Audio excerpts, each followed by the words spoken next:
You guys are visiting, a lot of visitors, yes? Yes. Maybe you guys can help me out. There's some things I still don't understand. I've been here for 8 years. There's a billboard downtown, huge billboard. It says, learn to read.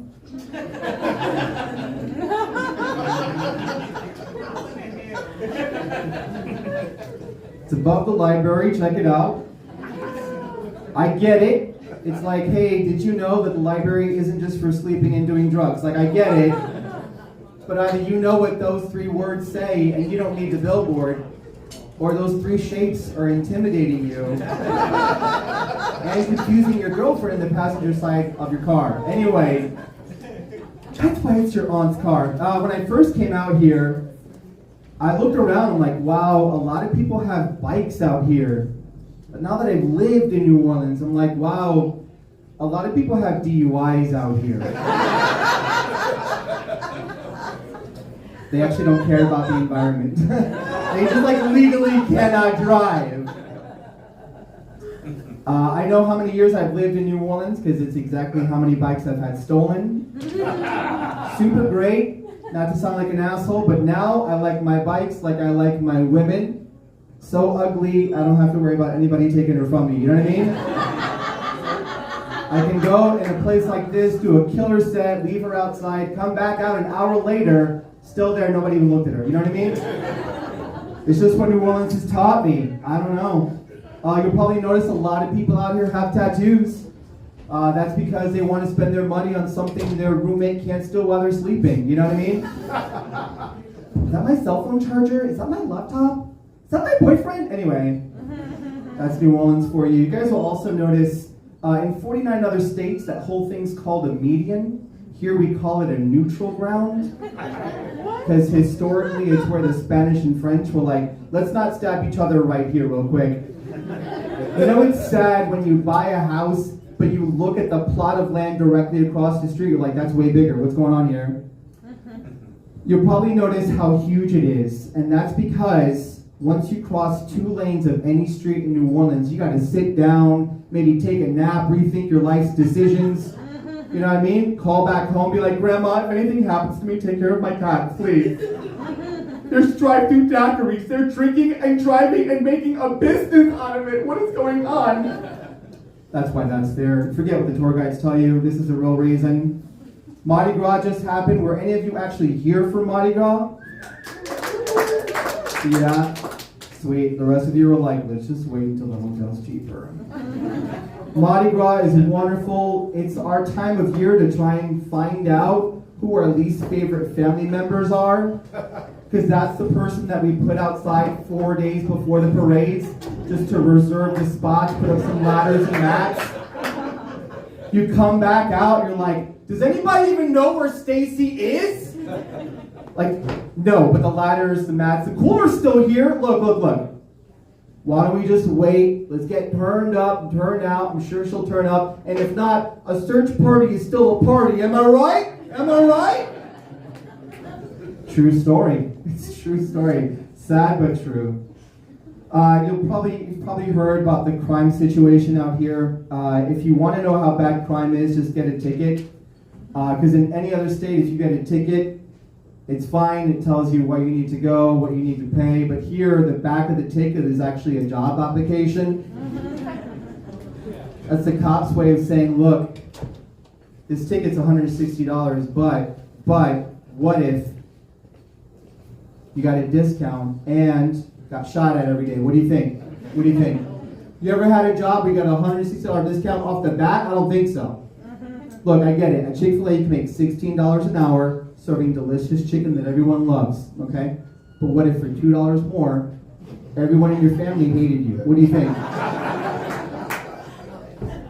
A little bit extra money, huh? And you're saving. You don't have to buy them anything for Christmas. They don't even talk to you anymore. You know what I mean? I got a fun, silly joke for you guys. Half the story is true. The true part is that my friend did move from Seattle to be a cop, okay? He was a cop for 8 months, and that was it. Done. Over with. But he was good at, like, cop things. He was good at, like, flashing his lights and, like, looking up records and telling people to put their hands in the air. So he's a DJ now. Steal that joke, that's your souvenir, it's a good one. You know it's bad out here when like you're on a date and a girl talks about her body count and it's not her previous lovers. It's a confession. It's a confession. It's like no point in digging that up. Just bury those secrets in the past. Like literally, no pun at all. It's funny because it's true. It's hitting hard. That's fine. Anywhere else, one of your friends calls you and says, "Hey man, I'm running late. I got held up." You're like, "They're probably just busy." In New Orleans, we're like, "They're probably filling out a police report. Give them time. Cancel the movie. Let's go ahead. Let's get some counseling session going on here." We're going to see all these signs that say, "Be nice or leave." Now, I will tell you, New Orleans is one of like the most hospitable, one of the nicest cities in this country, for sure. Southern hospitality is definitely here. But you ask yourself, how in the world can it be one of the nicest cities and also have high crime? Those two things are directly related. You're going to see all these signs that say, "Be nice or leave." The last part of that sign is like, "Be nice or leave this plane of existence." You know what I'm saying? Like, either you say hello to fucking everybody, or you're not going to get home, buddy. That's our slogan. That's how it works. What happened to Steven, only 27? Well, someone opened a door for him and he didn't say thank you, so they just gunned him down right there. So unpolite, so unpolite. I work for the tourism board. I don't know if I told you guys that. But New Orleans is fun, right? So we have the crime and we have the potholes. So for me, every 4th of July and every New Year's Eve, it's a fun little guessing game. I love to play with the family. It's called Firework or Firearm. It's super great. Super great. Like, are those gunshots or firecrackers? I don't know. Get down on the ground! Get down! Just wait it out, Grandma. All right. And then when it rains, you play another fun guessing game. It's called Puddle or Pool. What? It's so great. I'm going to wager like a 2014 Toyota Corolla. We're going to see if this is a 2-inch deep puddle or a 2-foot deep pool. Let's find out. And call a tow truck. Call a tow truck. Thank you. You guys are really going to enjoy this stuff as you venture more into the city.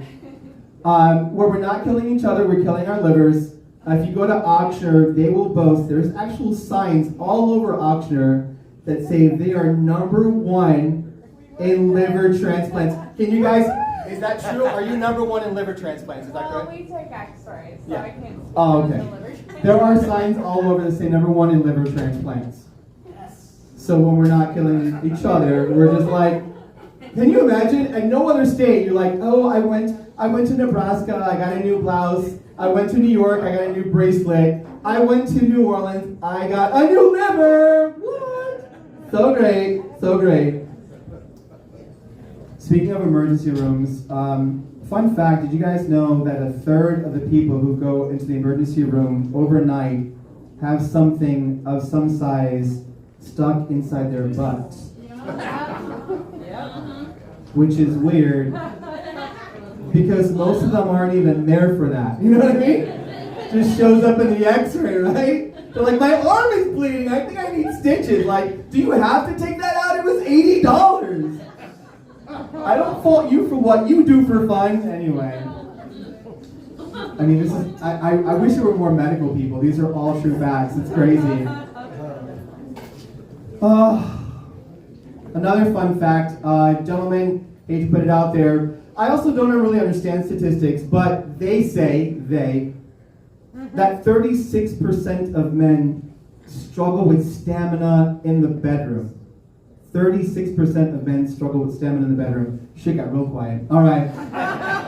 My only question is, like, who the fuck are they? Who's they? My hairdresser identifies as they. Was it them? She's a gossiping bitch, if I'm being honest. Right? Where are they getting these statistics from? Can you imagine? You're just like, I mean, that's not how I do it. I'm just quieter about it. I'm like, here's your money. Anyway, and then you're there and you're done, you're having a good time, and then suddenly someone kicks in your bedroom door and it's like, does it usually take about that long? I had 6 minutes and 37 seconds. Jack, what did you have?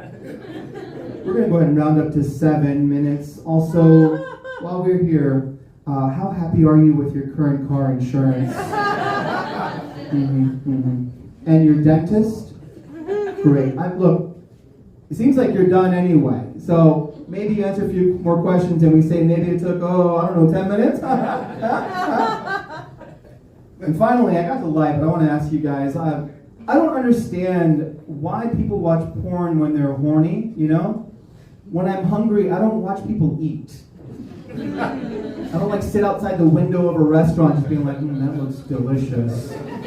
Just gonna do this for like 30, 40 minutes, maybe take a nap, get a snack myself. I don't get it, because like from the male's perspective, porn is really depressing. It's guys with things way bigger than mine having sex with women way hotter, right? That's almost as depressing as like me standing outside like a bank teller and just being like, are you checking your balance? Wow, that's more money than I have. That's also more money than I have. And women, I don't understand why you watch porn, because your imagination is way better than any script that's out there, right? Because what turns women on, you're never going to see in actual porn. You're never going to see a porn that's like, he cooked her dinner, asked her about her day, made direct eye contact and listened attentively, knew all of her coworkers' names, and stayed updated on which one of them she wasn't currently talking to. After dinner, he rinsed off every dish. Oh my God. Oh, right? Am I right? You guys have been great. Thank you so much.